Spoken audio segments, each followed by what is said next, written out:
Johnny Kendhammer podcast, episode 18. It's finally here.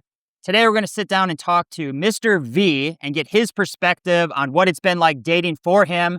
He was married for 20 plus years. He's over the age of 40.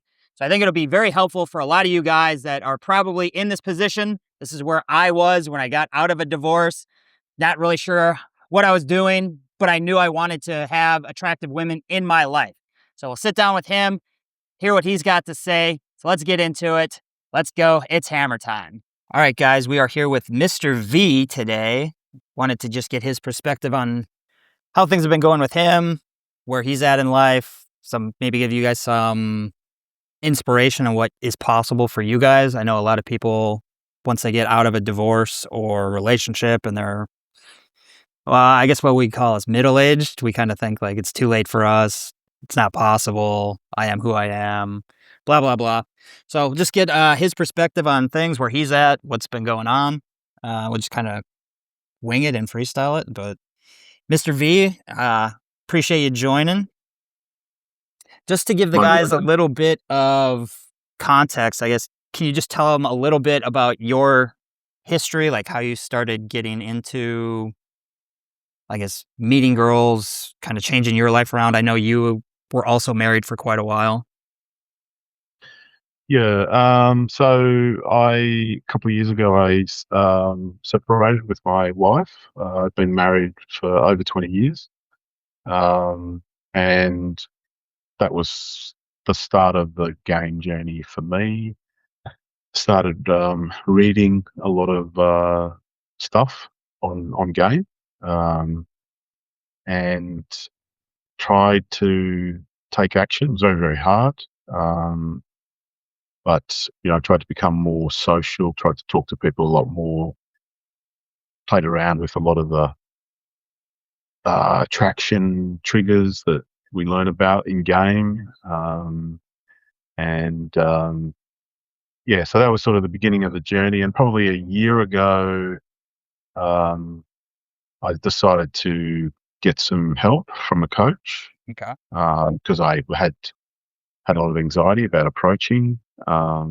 So even though I had a lot of experience talking with people, because in my work, I've done lots and lots of public presentations and networking and things like that. So talking to people is not a problem, but this was a bit different. This was women, which I was never really that good at. So it was sort of like starting from scratch. So so I started working with someone about a year ago, or over a year ago. That was really good. That taught me how to find the right mindset approach. And it wasn't where I live, but and that was a good start. And then the real challenge came after that. So you want me to Yeah, keep we can going? dive into that. Just, I guess, how did you kind of decide that you were going to do something like this? Like, I know a lot of us, we get divorced, we maybe think it's not possible. I know I see a lot of these guys on YouTube, like red pill stuff, women are terrible. So you could have gone either the way of my marriage isn't working, I don't know what to do. But why did you decide to go the other way of I'm going to do whatever it takes to meet women to fix this? Yeah. Well, I was unhappy in my marriage and decided to end it. But I considered myself a sort of an attractive guy, both physically, in terms of value. Felt like I had a lot to offer. Okay. And I didn't want to be a hermit. So I wanted to be able to have a dating life, even though I'm not young. So that was where I was going to look for how to get from not really having much experience with women to becoming good with women, and that's where I started. I watched a lot of the red pill stuff. It's good to look at it for a little while.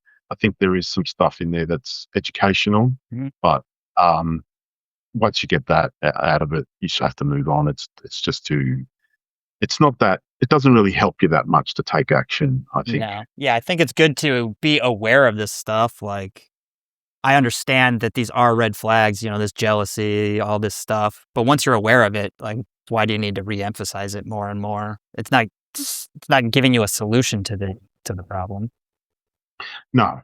So it took a while to discover um, people that were offering solutions, people that were saying, well, if you want to meet girls, there are these different ways you can meet them. So there's night game, obviously, day game, there's social game, and there's probably other stuff. People who have high status and whatever. So to me, the only thing that appealed was day game. And so I started, you know, watching podcasts and reading stuff about day game. So that's how I sort of got into it. I decided that was the avenue I was going to take. So yeah, I started. So that meant going out and talking to girls. That meant knowing what to say, and that became the biggest barrier for me initially. Like reorganizing my life, which was just focused around work, reorganizing it to regularly go out to places where there were girls and to talk to them. And it took a long time, probably to develop the habits to do that regularly. It must have taken, 9 months of Okay. ups and downs. So So when you're watching this red pill stuff, it kind of wakes you up on what's out there. Then you start seeing this stuff that's possible, day game, night game, all that. What was there anything that like made you think, okay, I'm actually going to start doing this. I'm not just going to watch videos. I'm actually going to start taking some action. well, I wanted access to women. I wanted to have women in my life. So, and they weren't in my life, so I had to do something for that to change. So you gotta take action. So, because whatever I was doing was not achieving that, so I had to do something else. So then it became a discovery. I was sort of trying to figure out, well, what is it that I have to do? So you do have to learn some, I won't say theory, but you've got to have an action program, Yeah. which is, so you sort of eventually figure out what the coaches say, which is you got to go out regularly. So you got to have a schedule of when you're going to go out, um, and where are you going to go, and how long are you going to spend there. So that's like the first thing you have to commit to.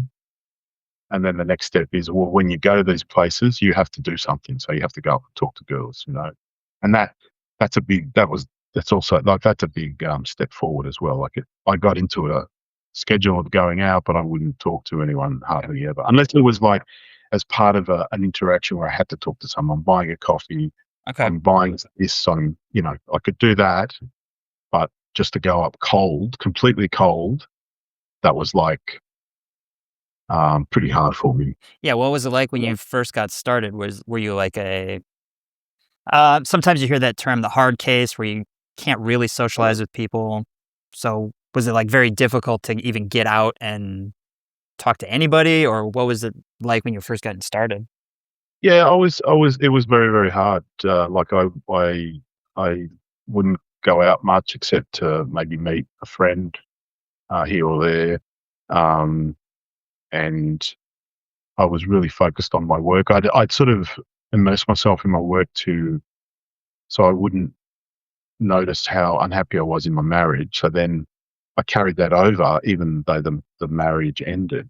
So I had these habits of, oh, I'm busy. I've got to do this. I've got to do that. And so that sort of, I, I, I think that, and instead of like, even though I planned to go somewhere to a shopping center or wherever to talk to some girls, at the last minute I wouldn't go, and because that was the excuse, Yeah. or I'm tired or whatever. It's raining or, who knows. So you come up with all these excuses, but it was like, for me, it was breaking the habit of just working most of the time. I was either working or exercising. They're the two things that I used Okay. to So you just do. just didn't make it a priority as much as you could have, Um, or was it yeah, based I off of think, like because of anxiety? Because of anxiety, it's like okay, it's easy to put this off. But it's just like anything, if you're gonna get better at it, you are gonna have to, at some point, commit to doing it. Yeah, I think it's the priority. So basically, I didn't put it at number one. I didn't put it high enough in my life to actually go out regularly and do that and talk to girls. So I had work still as number one, and I started working with a coach, um, sort of middle of last year, and he basically he's got a lot of material on YouTube, and he basically said, if you want to get good at day game, it's got to be your number one priority for about 6 to 12 months. Like, everything else has to be underneath that. And he said, if you don't have that commitment, you're never going to get good. And when he says good, he doesn't mean great. He doesn't mean advanced. He just means to be able to, get Yeah. get some results regularly. Nothing's completely special. Just so that was, and it took me a long time to understand that and to see how am I going to make that a priority? Like, what is it that I'm going to reduce in the rest of my life so that can become a priority, which really meant reduced work, and that I was very scared of reducing work because it was such a big part of my life, and I was worried about, that sort of falling behind in that, so. Mhm. uh, So there, it was sort of basically, you got to prioritize it, as you say. Once you prioritize it, then you don't have that excuse. You can't say, "Oh, I've got to stay home because there's this report I have to write," or because of some other reason. Like, Mhm. it's no, I made that commitment. This is number one. That means I should be out there. So What was it that helped you prioritize it? Were you just getting frustrated with lack of results? Were you just finally like, "I'm going to just do this," or was there? I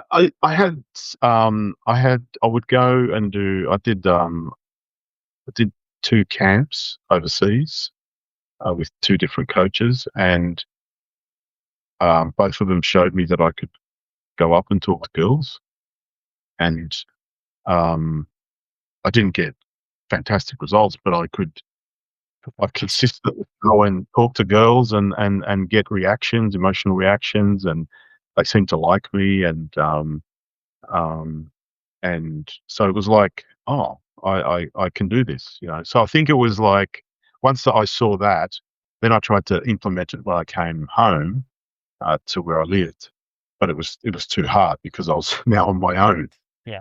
Much different and environment doing it somewhere else and then coming back to your hometown and yeah, exactly.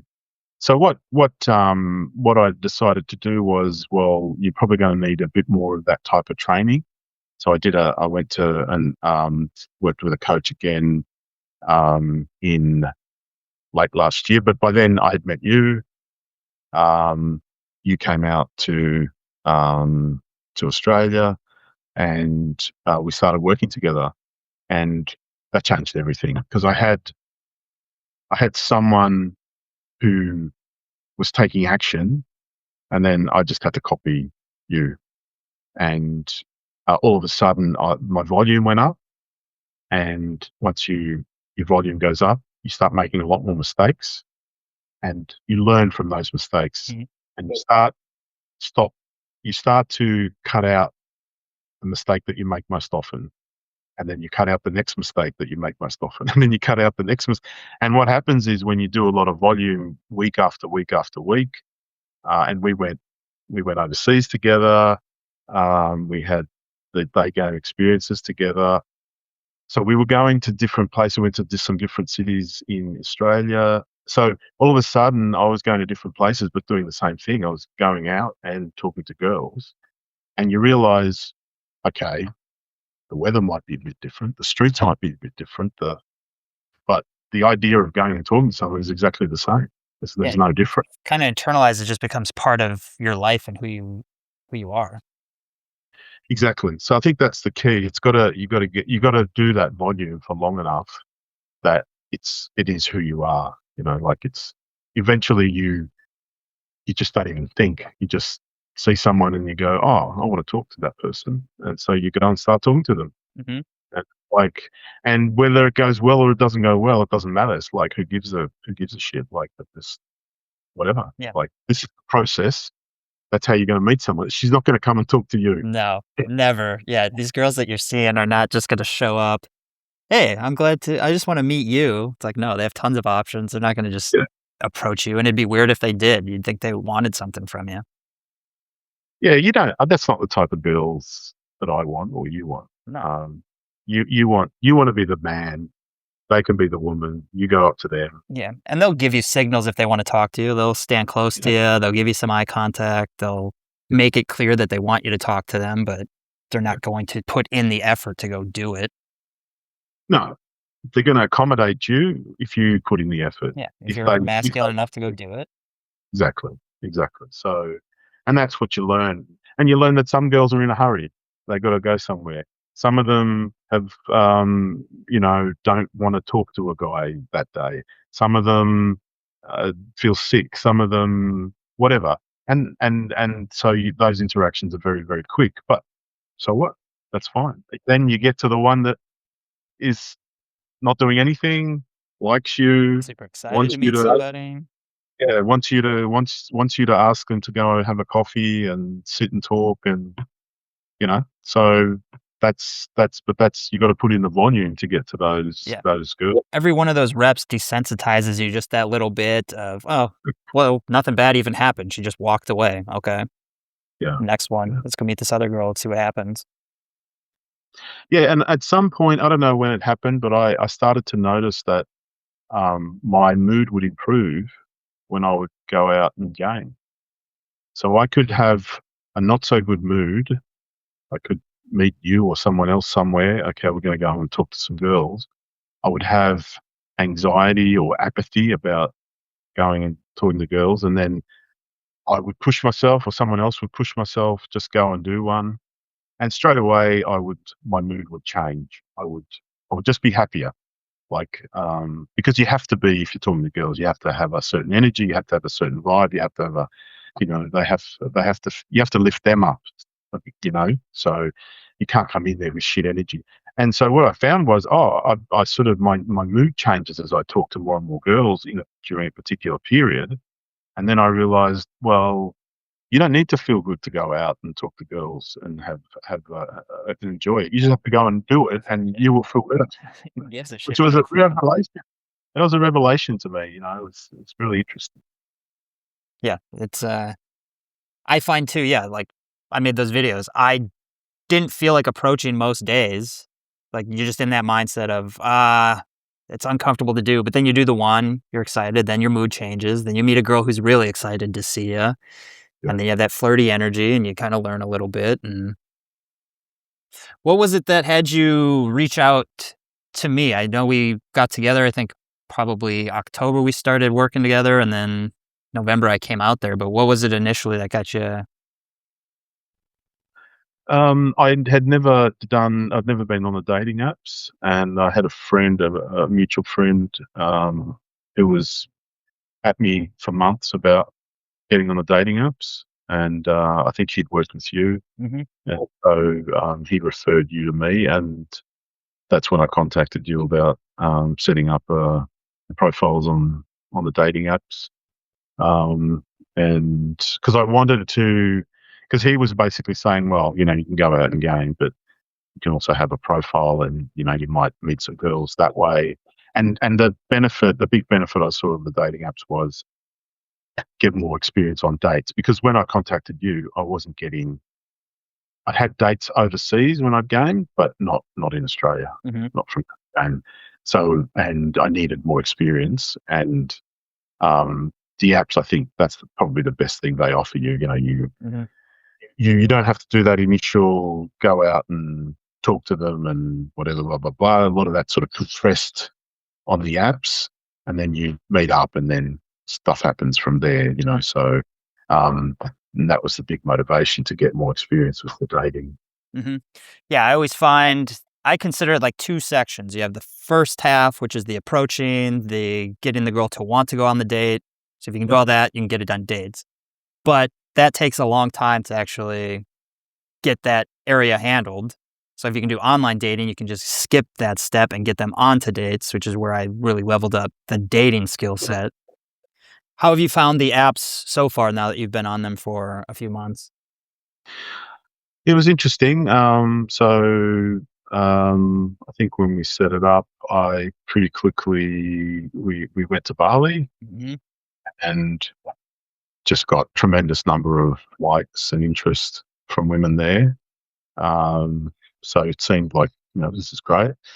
Came back to Australia, nothing. Like, girls don't really want to meet up. They, that's what was my experience. I think you had a similar Mhm. experience, more or less, in where we lived in Australia. And then I thought, oh, this is interesting. And then I went overseas again for work. I went to Papua New Guinea, um, and all of a sudden it was like being back in Bali. All these likes and girls that wanted to meet up. And then back to Australia, nothing. And then recently in Thailand, and again, all these likes and girls that want to meet up. And so interesting, but yeah, very different experience in those poorer countries versus Australia. I don't know what that's about, but Yeah, I think a lot of it is a lot of these girls are more probably open-minded. There's a lot more. I don't know if it's like a novelty thing or girls are just more interested in, like, it seems like in the US and Australia, a lot of these girls already have their social circles. They already have guys that are orbiting. I don't know. It seems it is a lot different than if you're traveling overseas. yeah. But you sort of ask yourself, well, why are you on the apps if you're not really interested in meeting anyone? So it's attention or like entertainment for them? I don't know. Say in my perspective, I think it's you match with these girls in the straight, like in Australia and stuff. I've noticed like you match with these girls, you try to make plans. They're busy with friends, they're busy with these families, dinners and stuff. And then for me, I kind of just it just kind of dies out. Yeah. Like if you don't make a date within the first couple days, to me, it kind of just seems like it fizzles out. But that also might be because of the way that I text. I'm not trying to like build a relationship over an app, which some of these girls might be looking for, like, "Oh, I'll build this relationship up, then I'll meet up with him." Mm. So it could be Yeah, it could be. yeah, Could whereas, Yeah. matching with girls, Bali, Colombia, especially in Bali, I think, because a lot of the girls are not from there. There's you got plenty of Russians, you got people coming from different cities, and then, you're able to match with girls who are in their 20s and stuff, and they might be more open-minded to just meet up, and it's easier to just go to a bar in Bali than it is for a girl, saying she's in the suburbs of Brisbane, for her to get all the way downtown. She might be like, "Ah, I don't wanna spend 40 minutes to get down there, 40 minutes back," and Yeah. Yeah. Could be it. yeah, it's hard to say. They're very, very different experiences. So, um, So you'll use probably I mean, from the sounds of it, you've been doing mostly cold approach in Australia, so you probably just use the apps as you travel and use that as now, yes, I don't bother. I mean, I've been through, trying to set up dates and whatever, and like you, and it'll fizzle out. Like, or you set up the date and then um, they basically want to know where you're going to go because they're looking for dinner.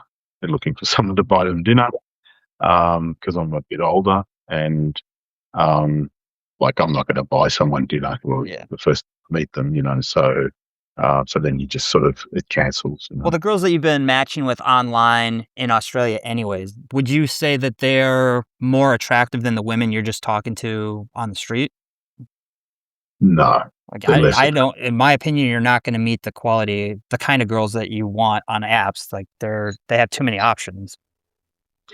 They have too many options and they're not on apps. Yeah, yeah, they're yeah, exactly. They've got They a lot don't of need to be on the options. dating But app. they need to be, yeah, exactly. So, so for instance, um, a couple of weeks ago, I went and opened an air stewardess um, from Indonesia. She was, pretty hot.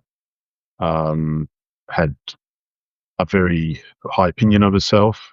She competed in beauty pageants and stuff, and she's an air stewardess, so she's got guys, you know, wanting to talk to her. The people in general wanting to talk to her all the time. So I think they're sort of like a bit of a celebrity, air stewardesses, Mhm. good, young, good-looking ones.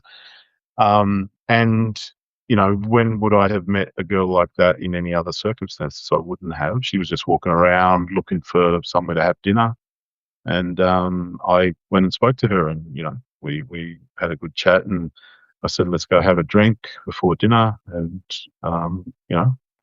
we had ended up like having a 3-hour date across 2 venues, Yeah, that and that was night. all from you just going up and talking to her, Yeah, which, I mean, or you a year ago would have been like, I'm maybe I'll do it, maybe I won't, and then you never yeah, see her again. exactly. You gotta strike while the target is there, Yeah. so to speak. So yeah, and yeah, so there's that I'd never meet that girl, and she's more than half my age, you know. And So she's more attractive than the girls that you've been seeing on the apps. yeah, exactly, so and I think also, I think we've discussed this before, like going up and cold approach when it works, when you've got the skills and the girl is looking for someone like you and is attracted to you, it really works well. Like it's for the girls, it's like the best experience I think they can ever have. Like they haven't gone to a social event to meet someone. No. They haven't they're not sort of working. They're not somewhere where they have to be and there's lots of other people. They're just out. They're Yeah. going to have a coffee. They're just whatever, right? There's no plans really, It's like a movie moment, like stuff that they've been Exactly. watching on TV for years, but it's very rare for this to ever even happen. It's probably, who knows? I guess I don't know if you asked her, but like, how often does that actually happen to her? She's just walking down the street one day and this guy who knows I what he's didn't ask doing. her. Yeah. Yeah. But it had a huge impact on her because like I could see from the beginning, like she acted a little bit reserved, but she didn't really want to leave. And she saw that I knew how to talk to her. I knew what to say. I knew I could say some things about Indonesia and then talk about travel. She's an air stewardess. She travels all around the world, and I could talk about, oh yeah, I've been there, and oh, where did you go there? Like she was quite inquisitive about. She wanted some evidence that I'd actually been to place X and place Y and place Z. It was interesting. And so then, when I said, "What are you doing right now?" "Oh, I'm looking for someone to have dinner." I said, "Well, let's have a pre-dinner drink and just keep talking." And she was happy to come along. So, and it's exactly how you say. That's like a dream moment, a movie Dream moment for moment. them. You didn't have to use dinner to get her out. You didn't have to use money or status or anything. It's just you taking the initiative, showing courage, giving her a good experience, getting her to, okay, yeah, let's go. It just makes sense. Why wouldn't we just go get a drink now? Yeah, yeah, yeah. No, I didn't need to throw that in front of her. She didn't even have any alcohol, so I think she had some type of juice. I had a glass of wine. We ordered a little snack, like some tiny little thing which we Right. shared. Just Which is after you've already were getting to know her. It's not like you're yeah, using dinner to get her yeah, out. yeah, yeah. And so that went on for about an hour or something, and then I said, "Like, let's go for a walk." And she was happy to do that, which indicated, she was happy to hang around with me. And then eventually we did have dinner together because she said, "Oh, I'm hungry," and we'd been together for 2 Yeah, it hours, just makes sense now. and she hadn't had the dinner that she wanted. And I said, "Oh, okay, well, let's try here. This might have food." And we went and had dinner. You know, um, so and it was just pizza. That's all. It wasn't anything special. So Taking her out for steak dinner at a $400 no, yeah, restaurant. 5-course meal at a French restaurant or some shit. Um, yeah, and so yeah, like when would I meet such a girl? And I've gained air stewardesses plenty of times on flights, and it's very very difficult to get anywhere. I mean, you can create a lot of attraction, you can get them to emotionally react, but you can't really build any comfort because you don't. you can't isolate them, and you can't talk to them, get them to know you, and you to get to know them. Like, Yeah. Yeah, they're where's still working, they yeah, got stuff to do, and exactly. They're busy. They're busy, so it's just really, really, really hard. Yeah, it's just so on the street, it's a great place for it, I think. yeah. So, I think it's, I think cold approach is one of the best things you could ever do for yourself. Like, that's you're not gonna meet these girls any other way. They're not just gonna show up. They're not gonna be on the dating apps, and so you said you struggled, you started this, what, like, last year, for taking action, but also not getting the results you wanted. What's changed since I came to Australia back in November? Like, how have you felt like you progressed? Have you learned a lot? Has it been eye-opening? yeah, well, I learned that you you have to go through a period where you're doing too much, essentially, like where it takes over your life. So I think when we met, you wanted to sort of take a lot of action. You hadn't been in a city that had a lot of foot traffic for a long time, I think. So you wanted to take advantage of that. And I thought, well, I'm going to come with you. Um, and so I ended up doing, it sort of took over my life a little bit. The amount of how often we were going out. And what I noticed was I had to go through that in order to blow through a lot of the beliefs I had about when I could approach, who I could approach, where I had to be, like the venue. Like you just sort of you end up doing it so much, and that you just realize, well, it doesn't matter. You can do this. Can work anywhere. Like it's your choice. I mean, you can have favorite places and times. That's fine, but really, that's your choice. You can talk to girls anywhere, Yeah. anytime. So, to quote John Sin, who was a sort of a big pickup guy years ago, it's always on. That's what he used to say. It's always on. I think that's So why I you think, do so many reps is you just become that guy. Like, I'm just yeah, that guy. I see a girl at the Starbucks, I think she's cute. I know for me, like, I don't want that thought in my head of, "Oh, she's busy or she wouldn't be interested." So, like, "Well, just go find out." I just wanna be that guy yeah, that goes find out. yeah, yeah. I mean, it's one thing not to go and talk to them because you don't find them attractive. Yeah. But it's something else to like that you find them attractive, but you don't go talk to them because you think they're in a bad mood or whatever or something. No, that's irrelevant. Doesn't matter. You got to go. You got to go because there's lots of times I've gone up and spoken to girls who looked like they were in a bad mood or had that sort of resting bitch face or whatever, and they just lit up like a Christmas tree Those are the girls because that are fun to tease about it too, because then they've heard that before. They know they have a resting bitch face, but they love that you came and talked to them anyways. yeah, yeah, you didn't let that put you off, so yeah, so that, I think it's sort of making it a priority and doing a lot of volume. It helps blow out these sort of silly limitations you've got in your head about how you need to feel to approach someone, where it is, what they, the circumstances. You just learn that that's all crap. You can approach someone anywhere, anytime. It doesn't matter. And that's what made the big breakthrough for me. We just did so much volume.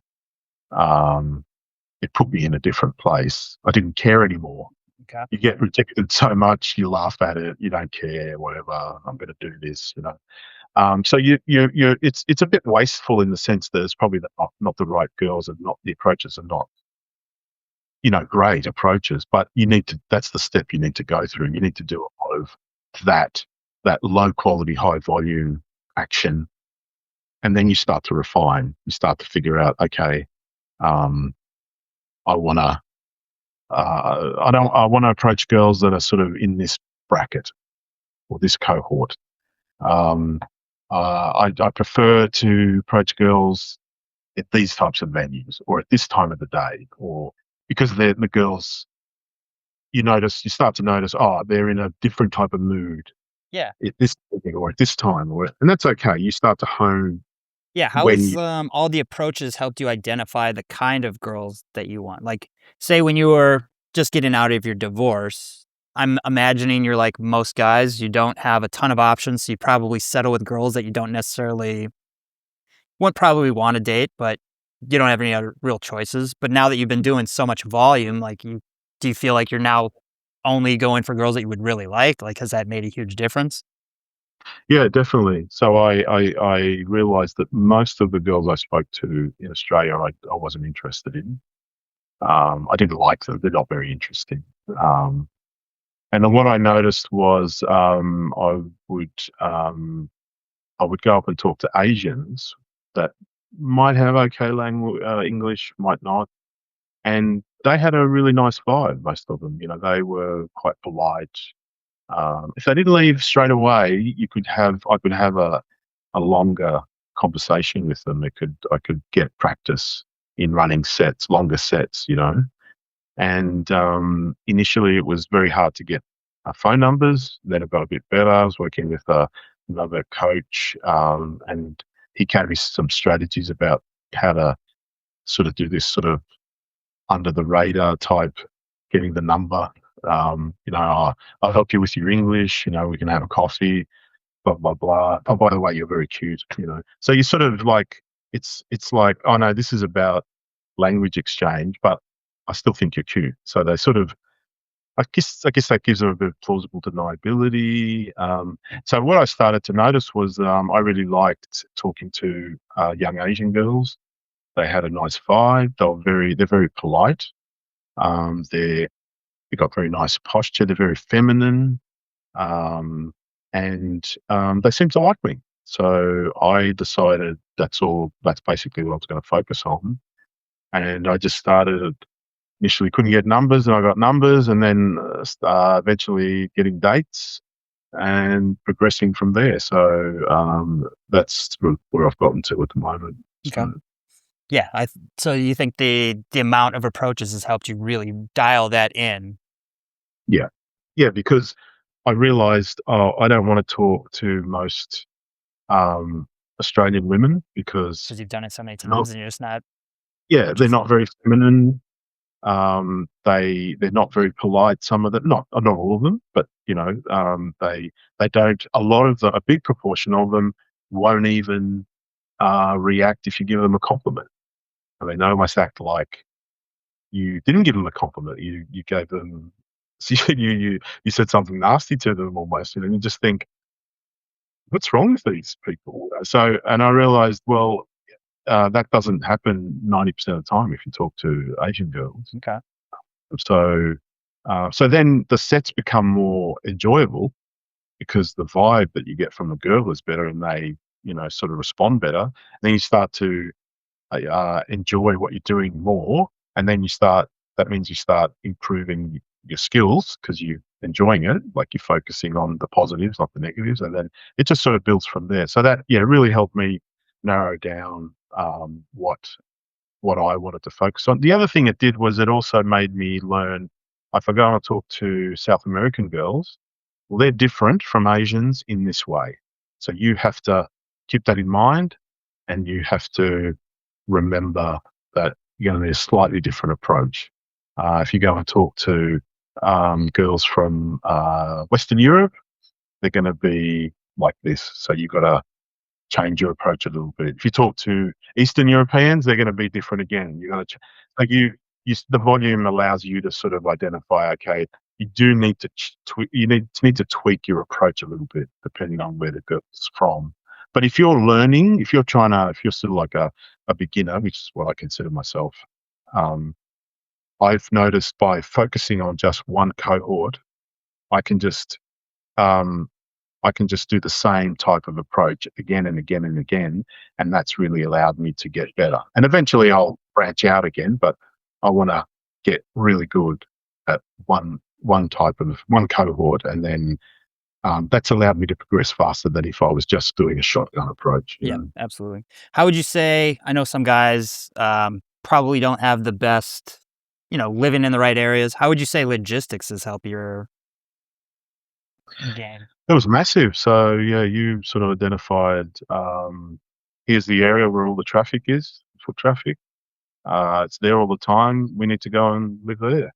So That's what we did. No resistance. You just want to leave your And house and be able to approach. yeah, yeah, you sort of just walk out the door and you can start gaming almost instantly if you want to, and just walk 10 minutes and you've got all this volume and it's there every day, every night. It varies a little bit, but there's enough that you can do something. And so logistics is huge. So Do you think you'd still be getting like where you are now compared to where you were? Do you think that would have been possible if you didn't move, if you didn't really no, identify this area? no, it wouldn't have been possible because a lot of the resistance I realized to going out came from, oh, I've got to get in the car and I've got to drive for 30, 40 minutes somewhere, park it, then walk, meet someone, and then, do something in a particular area. That requires so much more focus and energy compared to, uh, I feel like going for a walk and I'm going to walk in this area where there's foot traffic. So I might as well do some approaches. Mhm. Which is like, okay, I'm going to kill two birds with one stone, and all I have to do is walk out of my house. Yeah. So there is no resistance. You can't think, I can't. There's too much effort to go to walk out of my house. Of course, you can walk out of your house. So logistics. Where the way we set it up, it was perfect. It was just that's what if you're really keen on getting improving quickly. That's what you have to do. You have to basically live where the foot traffic is. Mhm. Yeah, I think whatever you can do to get rid of resistance, to just improve how many sets you can do in a day. It also helps with your dates because it's like for where you were living, for you to go drive 30 minutes, meet a girl, you connect, but then you have to like try to set up dates Yeah, 40 minutes away. It's going to be much more yeah, difficult. And then it's just, yeah. That was the other thing. Yeah, if you're talking to girls in a particular place and it's near where you live, you can then say, let's meet around that area.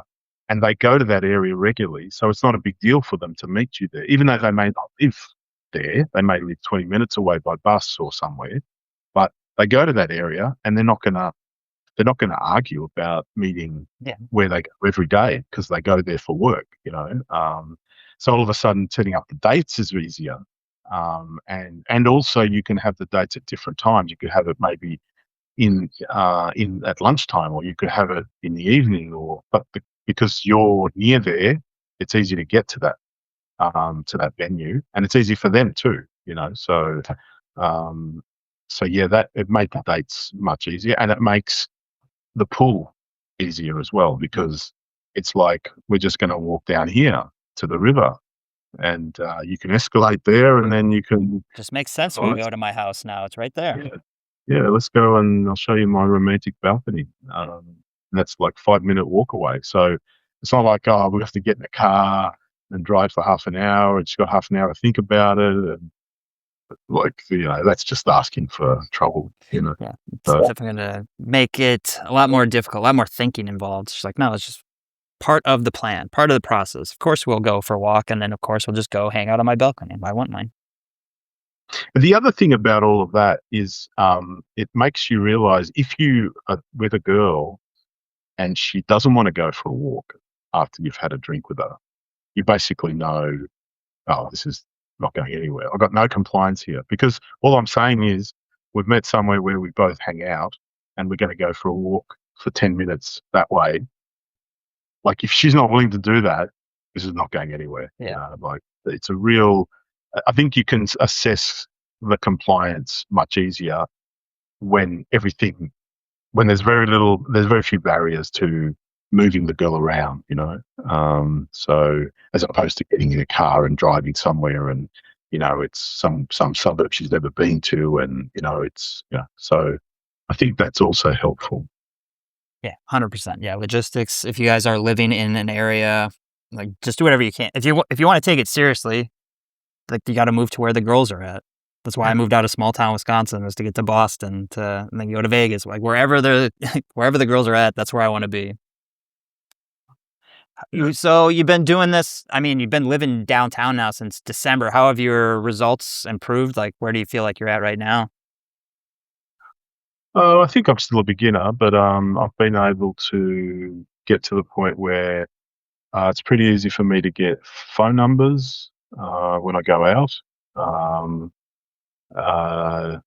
because for me, I find building enough comfort is important. So it's easy to get attraction, but um, so you can get the number from building enough attraction. But if you don't have enough comfort, they won't text back. So I can get numbers pretty easily. Maybe a third of them text back, and then some fraction of those, you can actually get out. So I started getting dates regularly once we moved into downtown, and I've been able to close. What was it, 2 girls in that time? Yeah. Uh, early 20s. So yeah, so fantastic. But not both very nice girls, great to be with, very feminine, yeah, smart. Yeah. Like, Boys you never would have met if you weren't taking that's action. right. Yeah, exactly.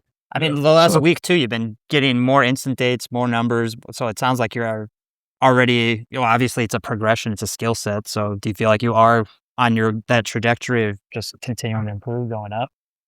yeah, I can see. Yeah, so you've sort of told me focus on going for the eye date before going for the number, because that'll solidify the number, Mhm. and that's making a big difference. It also requires if you've got any fear, it requires you to blow through that because you're saying, "Oh, let's go and have a date now," possibly.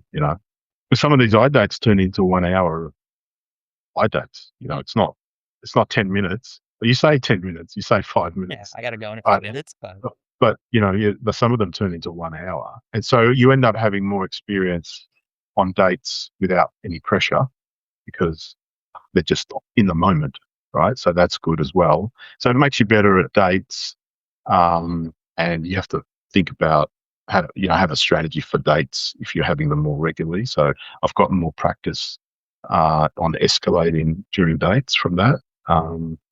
So yeah, for me, it's I think my focus at the moment is to keep doing a certain amount of volume. My aim is about 20 approaches a week, and with that, I'm working with another coach who he's sort of listens to my sets, and I get some feedback, and he says, okay, now start working on these two things, and for a month I'll work on those two things, and then have another call with him, and he'll listen to some sets, and he says, no, you haven't improved enough in that area. You've got to do more. Or, that's good. Now work on this thing. So he just keeps picking out the two things that I'm worst at, and he tries to fix eliminate that them. area. Yeah. So I think there's a lot more improvement there, because he keeps finding stuff, and I can feel it too. Like I can feel that still I could be more. What's the word? I think, in the sets, you've got to be able to insert some seductive vibe at certain points. It can't be a seductive thing, but like, because you're trying to, Yeah, you want to show intent, you want to flirty. yeah, you got to, I'm not here to be your friend. yeah. But, and so the key is like, you got to show that, but you got to show it at the right time and not too much, and calibrate. That's the other thing. So I'm sort of at the point now where I'm able to sort of see how the girl's reacting to different things, and I can make an assessment. Okay, I've got to back off a little bit on this, or I've got to go harder on this, so that's the point I'm at. And so I think probably over time you just get better and better at calibrating for particular girls, and that's how you become, I think, more consistent. I expect. Yeah. So The more reps you get on everything, the better you'll get at calibrating, push and escalation, which is why if you're, getting into dating, like utilize everything. Don't just use online dating to get dates so you can practice on dates and use that to travel when you have all these epic experiences. So it's always stuff to build. All right, we've been going for quite a while. We don't want to go too much longer. Yeah, I appreciate you jumping on, Mr. V. I think this will kind of show, hopefully this shows the guys like what is possible. Like You went from being married for 20 years. You're past 40, so it's definitely a skill set that you can learn. Do you have any advice for guys that maybe think that are just getting into this? Maybe they're getting out of a divorce. Maybe they're thinking they can't do it. Anything that's helped you out? Well, what I'd say is that everything you need to succeed in day game is a skill, and so all skills can be learned. But you have to put in the reps, and you do. The older you are, I think the the more important it is that you work with someone who knows what they're doing. I think when you're younger, you can get away with just doing the reps and sort of learning that You way. kind of also have more time. Like Yep, I don't want to waste exactly. time. Like I don't. Yeah. So I recognized early on. Well, at some point, I recognized, okay, this isn't going to work unless I'm working with someone who knows what they're doing. Because I think I thought to myself, I can learn these skills, but I don't know how to learn them. Yeah. Like, I'm sure I can learn this, but I need someone to show me how to learn it. Yeah. It's like learning judo or boxing or something. Okay, I can learn it, but I need Yeah. someone to show me. I could self-teach myself guitar. It could take me 3 years, or I could hire a coach who knows guitar and learn it in a year or Yeah, 6 months. Like, just yeah. And when you're older, you don't have a lot of time to waste. You have to get moving. So I'd say to the guys, if you want to get good at this, if you want to get better at it than you are now, you just need to take action. And in 3 months' time, you'll be better than you were now. And then 3 months later, you'll be better again. And I mean, you don't know what level you can get to, but that doesn't matter. What matters is, do you want to have a better dating life than you do now? Yes, you can have it if you start taking action and working with someone who can guide you. yeah, So 100%.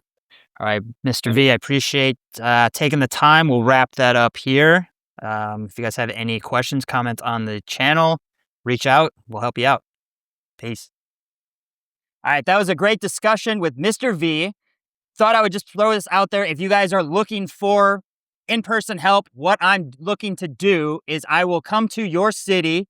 I'll help you get your online dating profile set up. We'll get all the pictures done, get you set up that week so that you can just start hitting the dating scene immediately. And then I'll also stay with you for 2 weeks to show you how you can start incorporating day game into your life so that you can go out and you see attractive women on the street. You can start to talk to them. It just becomes the kind of guy that you are. So if this is something that is of interest to you, you can book a call, free clarity call. I'll find out where you're at, make sure this would be a good fit for you. If it's something that you're actually interested in pursuing, that you want to change your life around.